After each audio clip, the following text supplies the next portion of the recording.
acá enfrentando la realidad con todos sus dobleces. Hay que enfrentarla, sí, hay que enfrentarla, por Pero supuesto. bien, haciendo muchas cosas lindas para sobrevivir.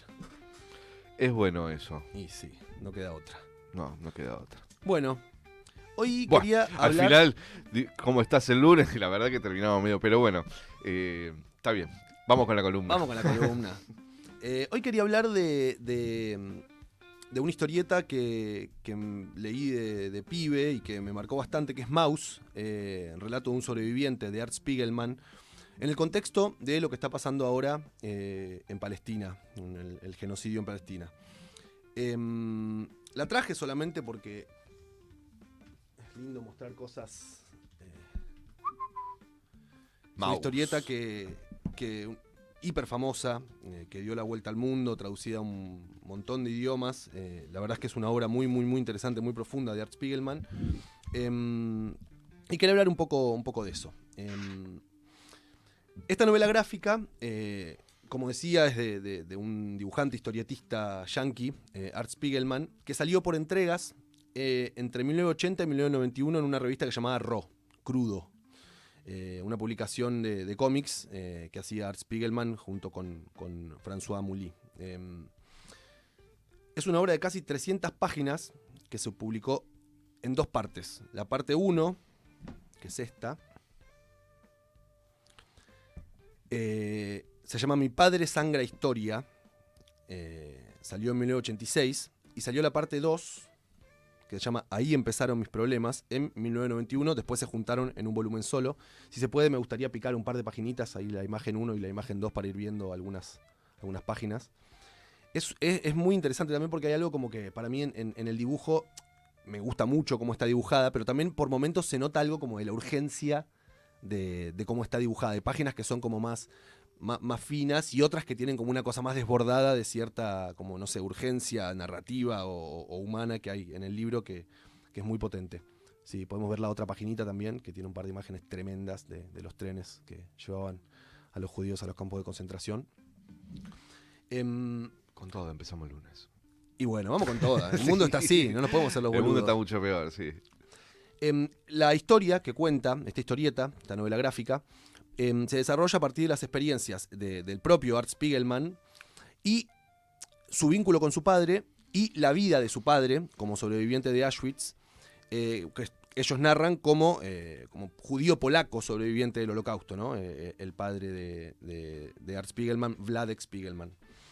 En 1972, Spiegelman hizo una tira de 3 páginas que lo llevó como punto de partida a empezar una serie de entrevistas y a querer indagar en el tema de la historia de su padre durante la Segunda Guerra Mundial. Y esas entrevistas que empezó a grabar se convirtieron en la base para esta novela gráfica, que empezó en 1978. De hecho, como también para darle un poco de corte a esta obra, en el 92 fue la primera novela gráfica en ganar un Pulitzer. Fue muy reconocida, no solo por la temática, sino porque también tiene un abordaje muy, muy interesante. Spiegelman cuenta la historia real de su padre, Wladek Spiegelman, un judío polaco en la Segunda Guerra Mundial, y el tipo de vínculo que genera ese trauma, el tipo de... como ahonda mucho en la personalidad de su padre en torno a todo este tema. Y es muy interesante también y muy sobrecogedor como esa narración de ese vínculo que se va generando en ellos en estas entrevistas que le va haciendo durante el proceso de elaboración de la historieta, que ya es en Estados Unidos, esto que cuenta de estas entrevistas. Las entrevistas son en 1978 y 1979, ese es el periodo que él cuenta en el libro, ya en Nueva York.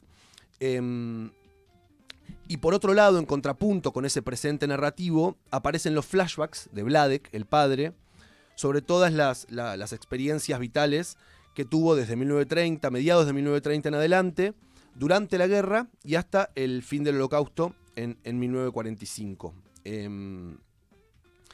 Una particularidad, algo muy interesante que para mí tiene el libro, es que los personajes son dibujados según las nacionalidades como animales. Los judíos como ratones, bueno, por eso se llama Maus. Los alemanes son gatos.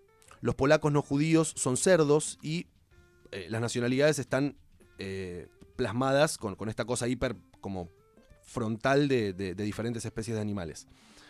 además de la dimensión medio como de fábula que tiene esto, en todo sentido, ¿no? Como algo de denunciar cierta intención como de dejar una enseñanza, ¿no? Como el guiño al formato fábula. Hay algo que es muy interesante para mí de ese tratamiento, porque me acuerdo también, es una obra que no es cómoda de leer, no es que la lees y no sé, yo qué sé, hay otras obras que tratan el tema que de repente son un poco más lineales. Acá como que te metes en algunos bretes, lo escuchás hablar a veces al padre de él y no, viste, como que dice cosas que son muy incómodas de leer, de repente no te parece para nada un buen tipo, mismo las preguntas que se hace el mismo Art Spiegelman son bastante como difíciles a veces de digerir, y parte de esto de los animales, me acuerdo que me chocó cuando lo empecé a leer, ¿viste? Decía como que, che, esto es raro, pero me parece muy interesante, porque más allá de esta cuestión de la fábula, hay algo de esta forma de representación que tiene que ver con esta idea de deshumanización, de la que venimos hablando tan seguido últimamente, ya sea acá en Argentina, por el proceso político que estamos pasando, como por lo que está pasando en Gaza, ¿no?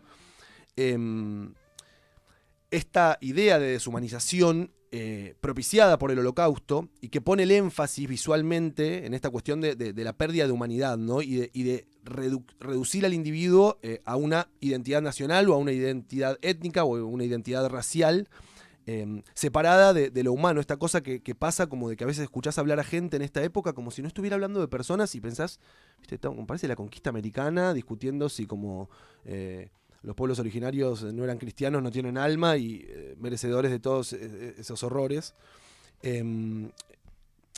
Entonces ese recurso me parece que es un recurso muy potente, pero además también hay algo interesante porque Spiegelman habla también de que ese uso, ese recurso formal, también tiene que ver con una reapropiación de la cultura como pop de los dibujos animados norteamericanos, los cartoons, ¿no? De Tom y Jerry, como influencia propia de él personal en su niñez. A mí en particular, como decía, me gusta que no te da todo masticado este libro. No sé, La vida es bella, es medio como, digo, más allá de que pueda ser muy conmovedora y una obra muy poética, es absolutamente lineal, no tiene ningún tipo de doblez, ¿no? Acá te muestra sus contradicciones, te muestra las contradicciones del padre. Yo, de hecho, no estoy de acuerdo con todo lo que leo, me incomoda mucho de lo que leo, me deja pensando mucho de lo que leo. Te da el material que es muy contundente, pero te da el material para que lo mastiques. Hay algo que es muy interesante, por ejemplo, que es que muestra muchas situaciones en las que Vladek, su padre, no entiende el interés que tiene Art en algunas cuestiones más personales, ¿no? Como que Art intenta generar como una trama que tiene que ver con la experiencia esta y trata de cruzarla con los vínculos que tenía en ese momento, con las emociones que sentía el padre, como tratar de darle un poco un marco a la situación. Y para el padre esas son trivialidades. Él solo quiere hablar del campo de concentración, del Holocausto, como que algo de su persona que el padre medio que la quiere borrar, después termina hablando y hablando y hablando y hablando en ese relato repotente que tiene. Pero está este interés de Art en esas cosas que fueron forjando la personalidad de su padre que al padre no le interesa, que las ve como nimiedades. Y a mí, bueno, me interesan todas esas contradicciones, esas dudas, esas preguntas que transmite el libro, porque siento que no te subestima. No subestima a los lectores. Te da como un margen de digestión y te pone como a pensar, ¿viste? En relación con esta obra y también un poco avanzando un poco hacia el tema de Gaza, por un lado, yo siento que esta obra a mí me permitió también sentir dolor hoy por lo que está pasando en Gaza. Como son obras, esta cuestión que tiene el arte de que es una puerta de entrada o una forma de aprendizaje. No sé, me acuerdo de chiquitito que en mi casa sonaba el Tachyon Goy, este disco de Víctor Heredia sobre la conquista americana, y yo de guachín empezando a escuchar la letra de Potosí: lloras, penas, sangras por mí, alto un cielo de Potosí, fauces abiertas como una puerta de los infiernos y la oscuridad. Entonces yo, viste, era un guachín, y el disco ese me empezó a acomodar como una idea de la humanidad tiene sus complejidades, la crueldad es parte de esto. Espera que me tomo el mate. Siento que esta obra un poco habilita este tipo de sensibilidad en relación con estas cuestiones tan tremendas que vivimos y que hemos vivido. Parte del repudio, del rechazo, del dolor que me genera hoy Gaza, para mí tiene que ver con haber podido leer y digerir esta obra de Art Spiegelman. Pero saliendo de lo personal mío, hace poco empezó a haber un rumor de que Spiegelman y Joe Sacco, que es otro historietista maltés, nacionalizado estadounidense, un tipo también que me presentó hace poco, un amigo uruguayo, de hecho yo no lo conocía, pero empezó a haber un rumor de que estaban haciendo juntos una novela gráfica sobre el tema del genocidio en Palestina. Hablo un poquitito de Joe Sacco, que hay alguna imagen también, ahí creo que es la 3 y 4. Es un historietista maltés viviendo en Estados Unidos, que muy reconocido por algunas historietas como Palestina o Notas al pie de Gaza. Palestina, por ejemplo, es una novela gráfica, no ficción, escrita y dibujada por él, sobre sus experiencias en Cisjordania y la Franja de Gaza en el 91 y el 92. Él viajó allá y en base a unas entrevistas que fue haciendo, desarrolló este material. ¿Podemos volver a la imagen anterior, que me interesa mucho? La 3 creo que es. Él denuncia mucho la participación norteamericana en el genocidio también, ¿no? Entonces, en esta viñeta en particular, dice... Para que la tengo acá. Dice: en las próximas elecciones, el pueblo estadounidense tendrá que decidir entre un presidente que amparó un genocidio y un antiguo presidente que acabará con nuestra democracia. Tal vez el argumento del mal menor sea el debate que merece una república podrida como esta, ¿no? Como bien al hueso. Si querés podemos pasar a la próxima. En donde también aparece ahí Netanyahu y Biden diciendo: pero si hubiese 2 millones que fuesen inocentes de esos crímenes y la mitad de ellos fuesen niños, ya vale, ¿no? Le pone un límite el Bibi Netanyahu. Jejeje, debería ver la cara que ha puesto Bibi, que le estoy tomando el pelo. Y aparecen ahí agarrando unas bombas juntos. Está también Blinken al costadito. Como que es un tipo bastante incisivo, Joe Sacco, con una postura bastante clara en relación con esta problemática, y que también estuvo allá viviendo y entrevistando gente. Estas son unas viñetas sueltas de la Guerra de Gaza, que es una de las últimas cosas que publicó. Que primero salió publicado como en partes en una página que se llama The Comics Journal, y después lo editaron como libro. Estaba este rumor que decía que estaban publicando esta novela gráfica sobre el genocidio juntos, pero finalmente el trabajito que hicieron en conjunto eran 3 páginas que se pueden encontrar online, que son muy interesantes, que también para mí tienen esta cuestión de la no linealidad, como que ponen un poco sobre la mesa. De hecho, en el argumento de estas 3 páginas, ellos como que también reflexionan, deliberadamente muestran sus contradicciones y ciertas preguntas que se hacen, que también me gustaría verlas, porque además son tipo increíbles. Son 2 dibujantes recontrazarpados, y esto que hicieron, creo que son las 5, 6 y 7. La mezcla ahí, además, los personajes. Sí. Aparece Joe Sacco como se suele representar a sí mismo, y Spiegelman, y el ratón de Maus. El ratón. Si querés, vamos ahora durante la charla picoteando las otras 2 páginas. Y me interesaba también traer esto sobre la mesa porque, además del disfrute de estético también que hay en una buena pieza gráfica, y del placer del dibujo y de la narrativa, me parece que también están siendo muy importantes las voces judías en torno a esto, ¿no? Art Spiegelman, que es un tipo que se metió de lleno hasta el hueso en la historia de su padre, que estuvo directamente en Auschwitz, y que hoy es un tipo que se permite reflexionar de esta manera, condenar este genocidio, generar material nuevo, con un tipo como Joe Sacco, ¿no? Es como medio meterse en el barro, inclusive porque yo me imagino también las contradicciones que debe tener él mismo a la hora de hablar de esto. Y me interesa esa gente compleja, ¿no? Como que no se presenta armada, ¿no? Sino que se presenta... De hecho, es un neurótico total, Art Spiegelman, así se muestra todo el tiempo en su libro. Pienso, no sé, también en Gabor Maté, o pienso en Norman Finkelstein, otra gente, como que desde que ellos dos, Gabor Maté directamente estuvo de niño en un campo de concentración, Norman Finkelstein, sus padres estuvieron en campos de concentración. Y me interesa mucho lo que tienen para aportar al debate esta gente, sobre todo porque si no está esta estrategia pésima que igual ya cayó discursivamente, argumentativamente, de la cuestión de tildar de antisemita cualquiera que ose criticar el Estado de Israel. El Estado de Israel y el genocidio que está ocurriendo. Entonces me parece muy interesante también recuperar estas voces. Insisto, estas 3 páginas que publicaron Art Spiegelman y Joe Sacco están online, la googleás y aparecen en un toquecito, y está muy interesante como para poder leer.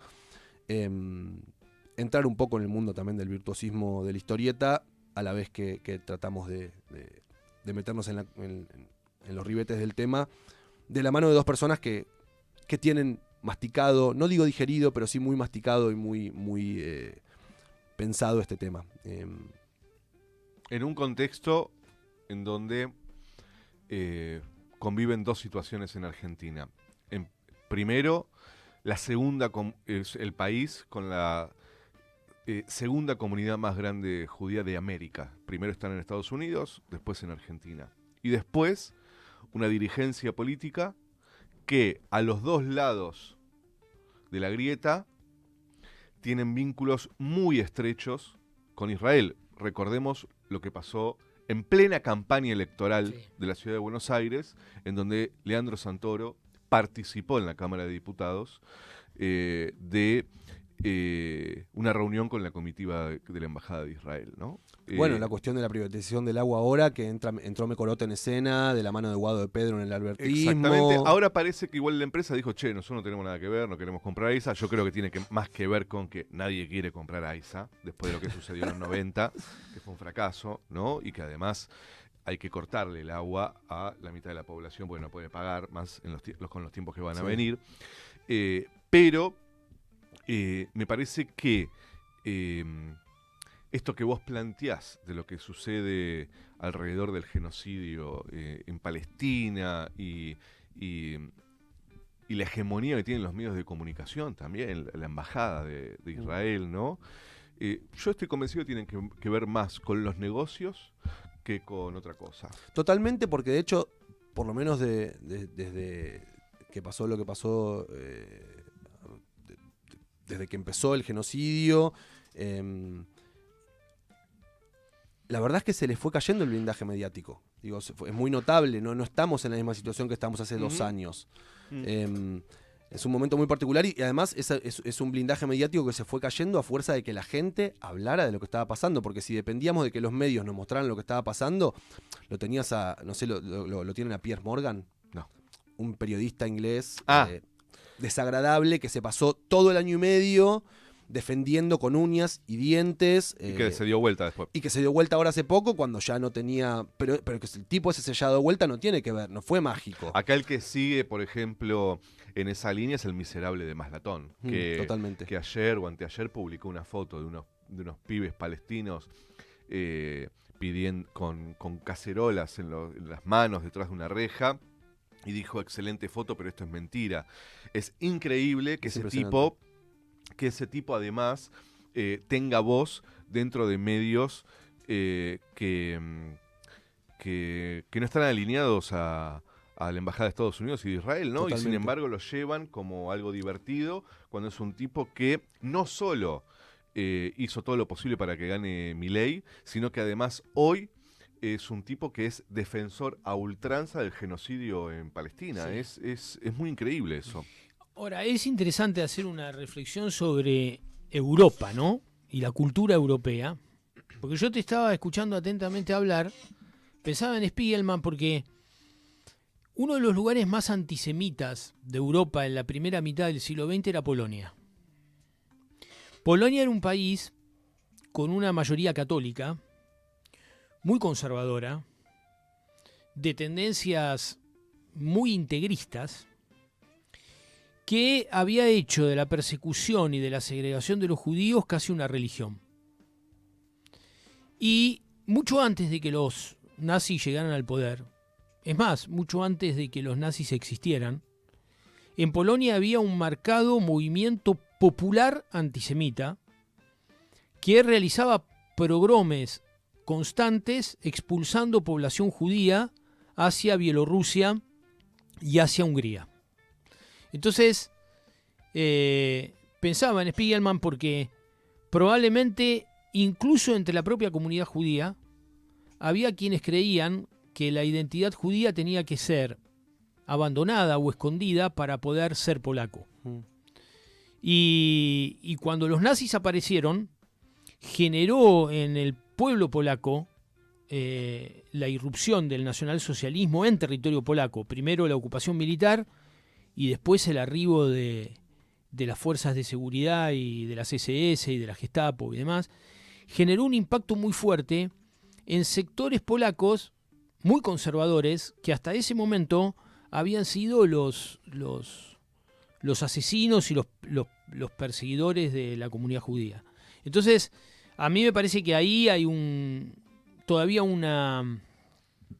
algo que está pendiente, una discusión pendiente sobre los europeos, el racismo europeo y el imperialismo europeo. Y con relación a Medio Oriente, bueno, siempre hay que acordarse que el Estado de Israel fue fundado por europeos, Totalmente. ¿no? Después de haberlos expulsado durante siglos. Sí, sí. Es parte de todo esto, de lo absurdo de la situación. Bueno, les invito entonces a quienes no hayan leído Maus, a leer Maus, meterse en este mundo que es muy interesante. Y a quienes ya lo hayan leído, a chusmear estas páginas que sacó hace poco Spiegelman con Joe Sacco, esas apenas 3 paginitas, pero con mucha información. Para profundizar un poco más en esta cuestión que tiene que ver con las voces judías dentro del genocidio palestino. Eso. Vamos a escuchar a Ozzy Osbourne después de esta hermosa columna con Perry Mason. Ozzy Osbourne era un defensor del Estado de Israel, pero a nosotros no nos importa porque, por suerte, hizo música hermosa. Y en eso tenemos diferencias, pero me parece bien que las tengamos.